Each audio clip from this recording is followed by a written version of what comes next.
Are human beings innately valuable? If we follow these conclusions to their logical end, you're going to land either in no abortion or all abortion. There's no some middle ground on this. There are those that choose evil and vice. They should get the fruit of those actions when they do those things. All are evil. All have fallen short of the glory of God. You need Christ's salvation to get you out of that sin, and so you can actually start to be free to do good things. How do you see human beings? Good morning, Idaho. Welcome to the local Yocal Idaho podcast, where we talk about what is going on in the wonderful state of Idaho. For those tuning in for the first time, we like to have a little banter before we get into the stories, but I understand if you are short on time, so the timestamps are provided in the description, so you can jump straight to the stories that you are interested in. For those of you that stayed with me here, welcome. Glad to have you here today. I hope you're having an enjoyable and probably cooler day, because the weather here in the Treasure Valley has been much cooler, but sadly, if you're over in Eastern Iowa, it's probably been a bit more smoky. I know I've been enjoying it. Granted, it's weird. It's supposed to be cooler, but right now in my space that I'm recording, it feels super hot, but it's actually cooler outside. I can't win. Apparently, I can't get away from the heat, even though fall is here. It's just not happening.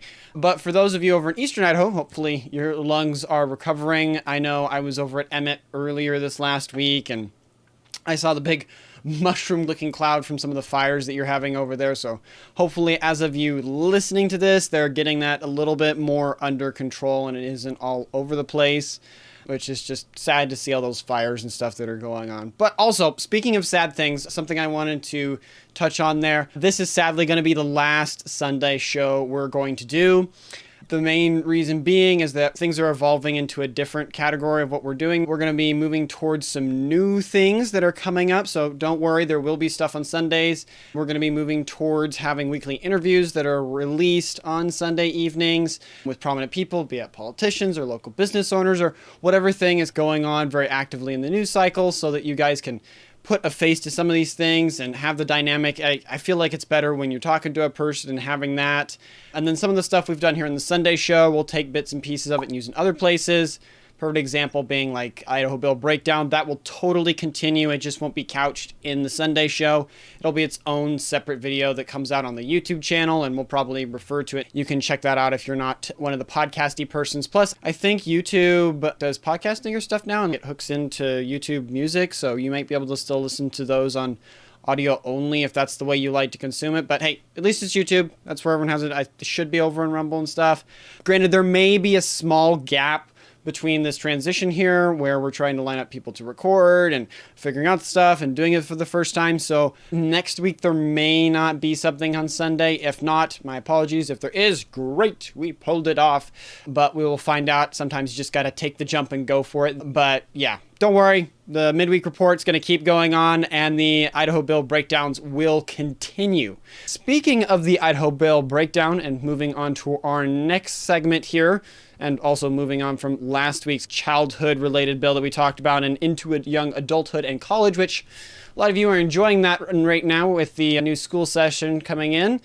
This week, we will be looking at Senate Bill 1274 related to merit-based hiring and admission in higher education. It aims to get rid of DEI in college admissions and hiring. Specifically, though, in this Idaho Bill breakdown, we'll look at how this bill prohibits post-secondary education from requiring or soliciting diversity statements, what Idaho law says about diversity statements before this, and address some objections or concerns you may have about it, and just really look at how it will affect you. But to do that, we really have to look at what the bill specifically says. Specifically that it was sponsored by Treg Burnt in the Senate and Representative James Petsky in the House. Its purpose is to make sure that hiring and administrative decisions in the state agencies, including public colleges and universities, are made based on merit alone. Specifically, it adds a new section, 67-5909B, because we like our long things there, to Chapter 59, Title 67 of Idaho Code. Did you catch that all? Focusing on diversity statements in public post-secondary education.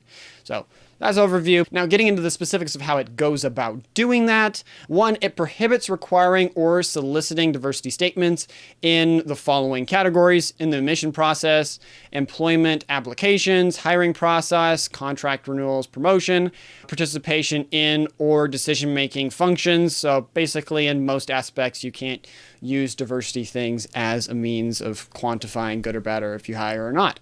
And then 2, it defines diversity statement as written or oral statements discussing A, the applicant's race, sex, color, ethnicity, or sexual orientation, views or experience with diversity, equity, inclusion, social justice, privilege, partisan politics, or religion. C, views on or experiences with race, sex, color, ethnicity, or sexual orientation of students and coworkers. D, views on theories advocating for differential treatment based on race, sex, color, gender, ethnicity, or sexual orientation. So those are the definitions or the areas that it's putting as gender diversity. Then 3rd, it specifies that hiring and admission decisions must be made on merit. And 4th, it allows institutions to still require disclosure of scholarly research, compliance with anti-discrimination laws, and discussion of pedagogical approaches or experiences with students with disabilities. Which, if you want to add a new word to your dictionary, I actually briefly Googled what the definition of that word was because I didn't put that in my script. Relating to teaching. So that if you go and Google the word, most commonly understood as the approach to teaching is the theory or practice of learning and how this process or influences and is influenced by social, political, or psychological development of learners. That's what Google has. Google sometimes is wrong. We know that on this show. But if you're wondering what that big word is, there you go. And 5th, it permits applicants to voluntarily provide information related to diversity on their own initiative. So it can't be coerced. Now, with understanding of what the bill says, it's always great to have a little context of what came before. Before this bill, Idaho law did not explicitly prohibit the use of diversity statements in hiring or administrative processes for public post-secondary institutions. It was almost like it was common sense. Institutions had more flexibility in their application and hiring procedures. In summary, boiling it all down before we get into the weeds a little bit more, this bill will significantly alter application and hiring processes in Idaho's public colleges and universities. Institutions will need to revise their procedures to ensure compliance, remove any requirements for diversity statements or related information from their applications and hiring criteria. Which I think that's overall a win, but we do need to lay a little bit of a foundation before we get into that. I don't think it's a far stretch to think that the average Idahoan likes this bill and thinks it's a good thing. But either way, how you land on this bill probably is going to be defined in one of these two camps. But laying some groundwork before we get into a lot of the nitty-gritty, it will affect how we answer some of the objections. It's really good for you to have because then you can start to see it even before maybe I explain it, is that it really depends on the two camps you land in here. Either you're a person who sees people as fundamentally defined as oppressors and oppressed, or as people as good people and bad people. Now, as I instantly say that, I can hear some minor objections, and I'll go through this before we get into that. First one is, wouldn't you say, aren't those the same? It's bad guy, good guy, bad guy, good guy, oppressor, oppressed, good people, bad people. And you wouldn't be too far off, but the first one presupposes about a person's nature. The first one sees people's nature as oppressor or oppressed. So instead of saying the second one, that it sees people who choose to do good and those that choose to do evil, the first category sees people as, by your nature, you oppress people. And another group is, by your nature, you are oppressed by the oppressor. And so we need to pass regulations. We need to do things to make it so that the oppressed can be the oppressor, and then the oppressor cannot oppress, and so this does this weird balancing act. It all works out. But if we're arguing from more of the Western culture side of things and Christian, the second one would be the one that we should go with, which is that there are those that choose evil and vice, if we're going in the most broad terms, and then those that choose to do evil, and they should get the fruit of those actions when they do those things. A more Christian definition would say that all are evil, all have fallen short of the glory of God, and that you need Christ's salvation to get you out of that sin, and so you can actually start to truly do good and to actually truly be free to do good things. But if we're talking in the broadest term possible, that there are those that choose to do good and those that choose to do evil. They choose to do good, we should encourage that, and we should let them be in colleges and different things and encourage it. But those who do evil, we should put them away and protect them from those that do good. And so we put away the evil people so that society can function. And then the last part that might come up on this whole thing before we go into the more general objections is, wait a second, then you're saying there's no neutrality, there's no middle ground. Yeah, that's what I'm saying. If you believe there is objective truth, then no, there is no such thing as neutrality. If you believe that things are subjective, that we can't truly know, then you're right, there is such a thing as neutrality. But if you believe that things are objectively true, then no. I could go into that way more in depth for this, but that would be the answer. If you want to, message me in the comments or email or whatever else, and I can have a longer discussion on that. But for the sake of keeping this less wordy and super in-depth, that would be my answer to that. But coming back to the more general objections and those more specific to the bill, I went and looked out for a couple ones. The first one I saw was academic freedom. Critics might argue that this infringes on academic freedom of institutions to set their criteria for hiring or admissions based on their educational and inclusivity goals. And to that, I would argue if you lean on the more libertarian camp of things, you probably hold that objection. And if you truly believe that there's such a thing as a neutral ground, a neutrality, that you have these two camps and then they duke it out on the middle ground of neutrality or something, then this objection would be correct. But I would appeal to you, listener, that's not the case. If we truly believe by nature people are the oppressed and the oppressor, then we should force inclusivity things, and we should require on that because we need to protect the oppressed and to restrict the oppressors and how they do those things. But if we see the people the other way, then obviously we shouldn't do that, and we should do it based on the merit of how the person's actions and how they choose to live their life. And anything in between is only a middle ground where you're going to start going to one another. It's just a matter of time. And so to that objection, the colleges should have already done a certain way, and legislators coming in saying, like, we give you money. No, that's wrong. Number one, we give you money so there's a certain amount of accountability. And as the person that's paying your bills, no, we don't want that. And so the will of the people is enacted there as well, which if you're wanting to talk in a democratic system that you're like, oh, you're being a dictator, is one person that tells you what to do, rather than a democracy or republic or something is where you have a plurality, you have a majority that is trying to make the laws and legislate to a certain degree. But moving on to the next objection,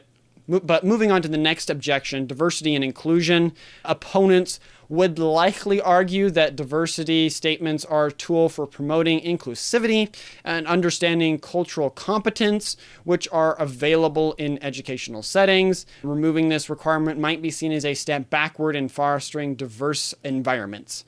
Maybe you caught it there. If you didn't, if you're with your children, maybe I'll pause a little bit here. But if I go back up there, one of those key parts is competence, understanding cultural competence. And that presupposes that there are certain cultures, or maybe we could put in race there, certain races that have a certain level of competence.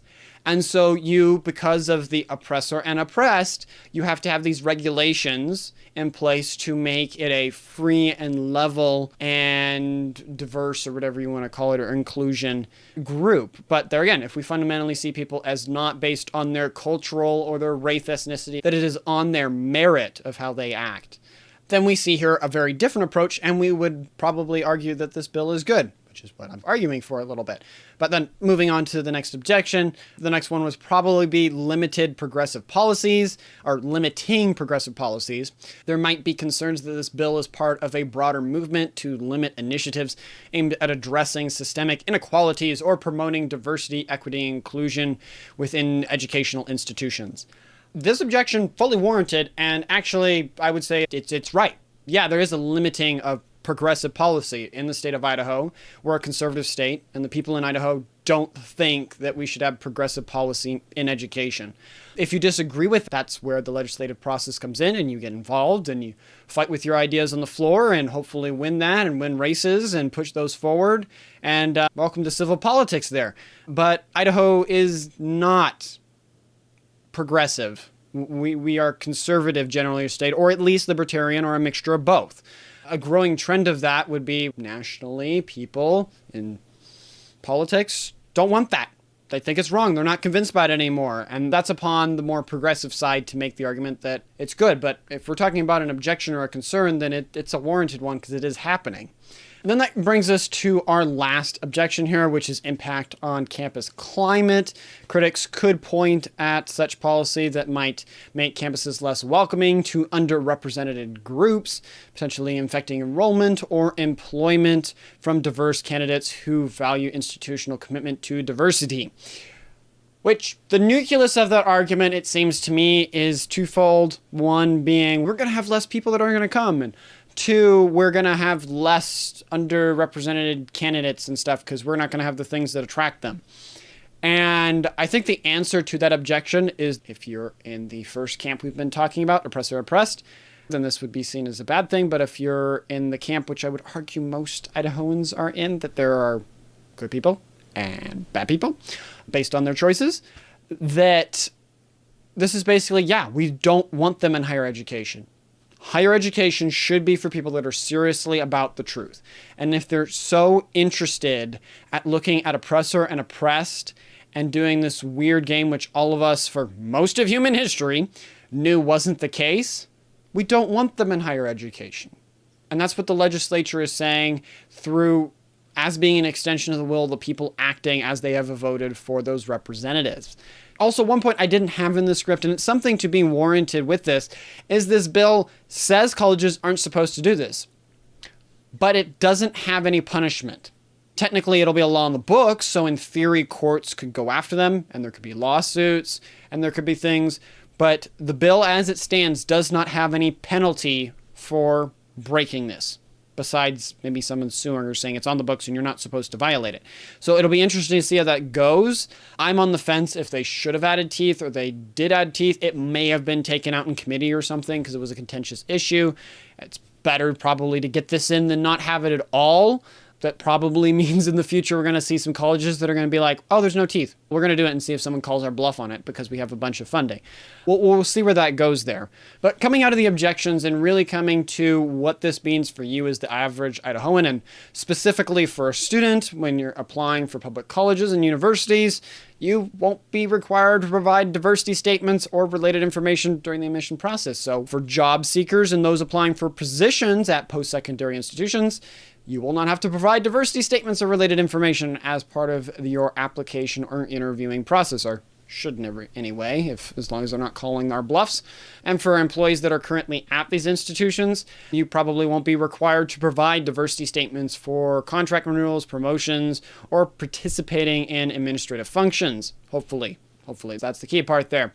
And then specifically for the institutions themselves, for higher ed, less of the average Idahoan, but still an implication there, the bill may impact the diversity, equity, and inclusion efforts at public post-secondary institutions, potentially affecting the overall campus culture and environment, which, shocking, that may have been the reason the whole time. Which, if you love that Idaho Bill breakdown, make sure to subscribe or follow us on YouTube, Rumble, or Twitter to stay up to date in all things Idaho. For even more of our content and to support our work, please check out our Substack page. We're getting a bunch of fun content and working on some cool stuff over there. Also, if you could share and like our content with friends and family, that helps us spread the word about our beautiful state and just keep Idahoans informed and engaged about what's going on. Thank you for being part of the local Yocal Idaho community. Now, on to the next segment. And keeping with politics, last week, and I've seen it continue into this week, Idaho News has been a buzz about 4 initiatives that were filed that aim to remove Idaho's abortion ban and give people the choice on abortion, or ultimately the choice to vote on it, to get rid of those overreaching conservatives in Idaho who are trying to take away women's privacy and control. In this segment, we'll look at Idaho's current abortion ban, the 4 initiatives filed, and really look at what's going on with abortion in Idaho right now, because a lot of us thought it was a done deal there. Specifically, let's look at the existing law first off of what Idaho's abortion law is, because it's been a little bit. It got passed in 2022, and it even people like me don't remember some of the specifics as much, so I went out to research it for you there. The current law on abortion in Idaho is 1, abortion is prohibited when a fetal heartbeat has been detected, except in the following cases: in a medical emergency; B, rape as defined in section 1861.01 of the Idaho Code; and C, incest as described in section 1866.02 of the Idaho Code, specifically expanding on those specific past two there, C and B. In the case of rape and incest, A, if the woman is not a minor or subject to guardianship, she must report the act to a law enforcement agency and provide a copy of the report to the physician before the abortion. And B, if the woman is a minor or subject to guardianship, she or her parents/guardian must report the act to law enforcement or child protective services and provide a copy of the report to the physician before the abortion. And then 3, the law does not recognize the right to abortion before a fetal heartbeat is detected. So basically, no abortions. 4, the penalty for violations include: A, criminal abortion is classified as a felony, punishable by 2 to 5 years in prison. And B, healthcare professionals who perform illegal abortions, kind of a key word there, that'll be important later, the illegal component, face license suspension for at least 6 months on the first offense and a permanent revocation for subsequent offenses. And then number 5, the law allows for civil cause of action. A family member of a preborn child, except those who impregnated the mother through rape or incest, can sue medical professionals who perform the illegal abortion. And then B, statutory damages at least $20,000 can be sought, in addition to actual damages and legal fees. Then lastly, number 6, the law specifies that its enforcement is exclusively through private civil cause of action and not through state action. Now we know the law. Now we know the law that currently presides and is affecting Idaho. We're going to go through these 4 initiatives. I'll try to go through it as quickly as I can because there's 4 of them. They're a little wordy. I tried to summarize them down. We'll see if I can do that. But the first one, which would amend Chapter 8, Title 39 of the Idaho Code by adding Section 39801. Specifically, the key details about it is that it allows abortions without legal consequences in specific cases. Number 1 being when necessary to protect or maintain the patient's health or life. 2, in the case of fatal fetal anomalies or conditions unlikely being key there, to result in a live birth. And then 3, in the case of rape or incest before fetal viability. It also prohibits state interference with abortion under these circumstances, protecting healthcare professionals from liability for providing abortion care. And then it defines the key terms that we talked about there, such as abortion, fetal viability, and medical emergency, which I have those down lower. We'll get to those. All of these built initiatives have definitions. Just know that. We'll get into that later. And then it's set to take effect on January 1st of 2027 if passed. That's the first one. Now the second one, we're going a little faster here. The first one's going to take me a little longer.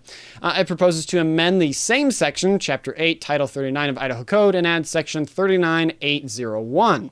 The key details on this is establishing a right to abortions and privacy, prohibiting state interference with abortions prior to 24 weeks gestation, allowing state regulation of abortion care after 24 weeks of gestation, and then protecting healthcare professionals from liability for providing abortions, and is set to take effect on January 1st, the same date as the last one. Initiative 3, this one is similar to Initiative 2, but adds a different gestational limit. It establishes a right to reproductive freedom and privacy, prohibits state interference with abortion care prior to the 20 weeks, so not 24, but 20 weeks gestation, allows state regulation of abortion care after 20 weeks, except when necessary to protect the patient's health or life, protects healthcare professionals from liability for providing abortion care, and set to take effect on January 1st. Then there's the last one, Initiative 4. This initiative also proposes to add Section 39801 to Chapter 8, Title 39 of the Idaho Code, specifically establishing a right to reproductive freedom and privacy, prohibiting state interference with abortion care prior to fetal viability, allows state regulation of abortion care after fetal viability, except in the case of medical emergencies, protecting healthcare professionals from liability for providing abortion care, and then also set to be effective on January 1st of 2027. Very similar. Each one has some minor adjustments, minor approaches, a little bit of a shotgun effect there.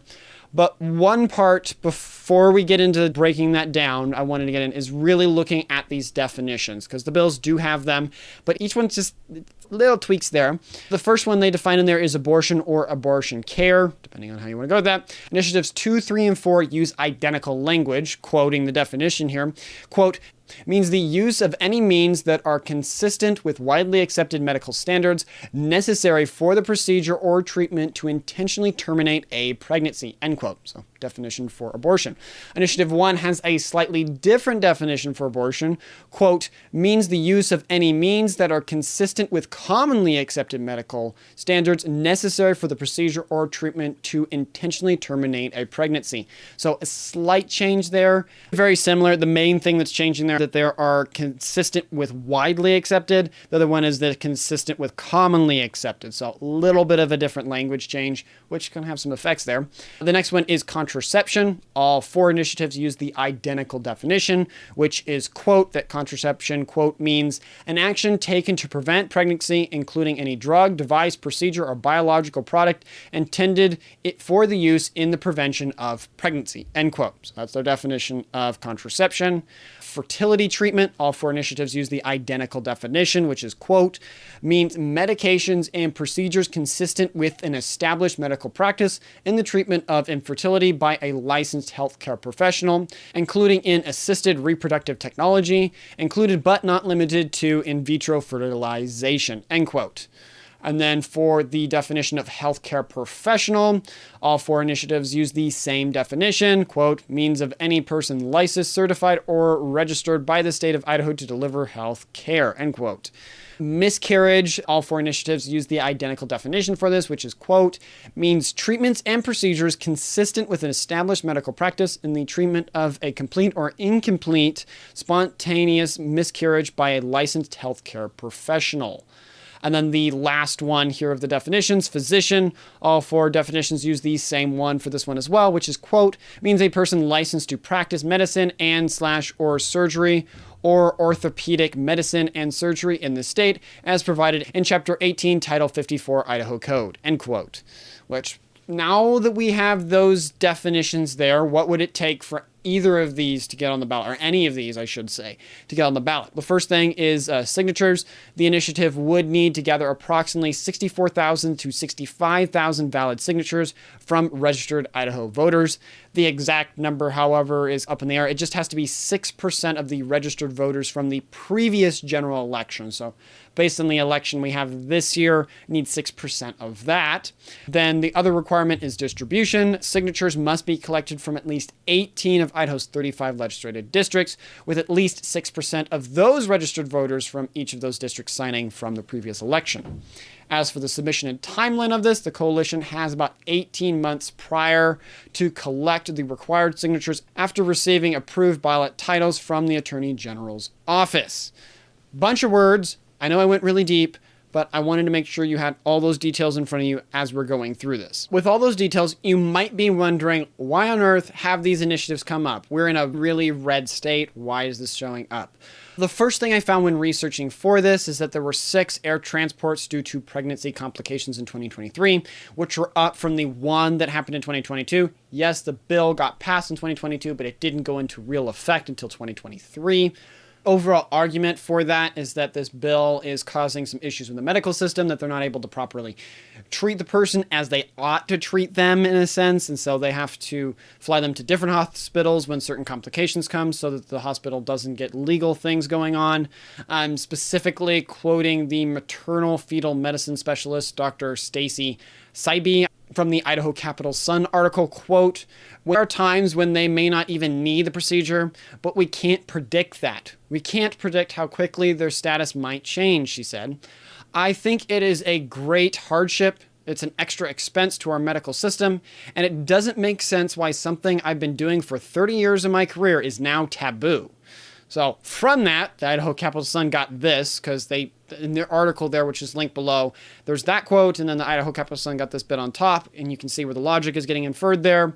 Quote from the Idaho Capital Sun, maternal fetal medicine specialist Dr. Stacy Seeby of Boise aren't taking any chances by trying to wait until the law's exception for saving the patient's life might apply. If termination needs to be considered, he says it's better in his judgment to send someone to a facility out of state that can freely offer termination before it is too late. The longer an infection or other complications persist, the greater the risk that is posed to the patient's health and ability to get pregnant again in the future, end quote. With that, maybe listen to those two. There's a lot that they're getting from the statement purely being that, hey, we can't predict what's going to happen, so we're trying to be careful, and maybe there's something more complicated, so we want to send them over to this place or whatever else.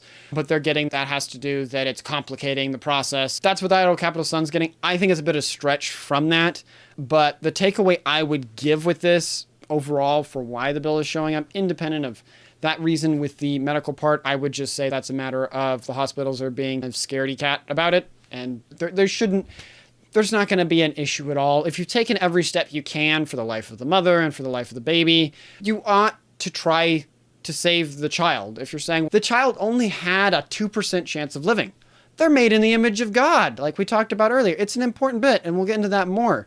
But I think something that can be taken away here of why this is coming around, and I would argue very strongly for this, is the left doesn't give up. The right says, oh, shucks, we lost. Good game, we'll move on or whatever else. The left, the more left-leaning side of politics doesn't do that. They say, we lost, fine. We're going to go a different route. Fine, that didn't work, we'll lever this, we'll do that. We're not going to give up. And that's something that I think the right could learn. Some could see that as being dirty-handed and rotten and something that we ought not to do. But there's a certain part that I would argue Scripture, which is one of the things that I know the Republican Party holds to very deeply at times, and also our founding fathers did, that Scripture really tells us to be persistent, to seek and ye shall find. And it works. It works for the left, even in moral things, I would argue. That we on the right could learn that just because we've lost doesn't mean we've lost the war. We've lost a battle, right? But to keep trying and keep marching forward on it, because the left does not ever give up on things, and this is being a perfect example of that.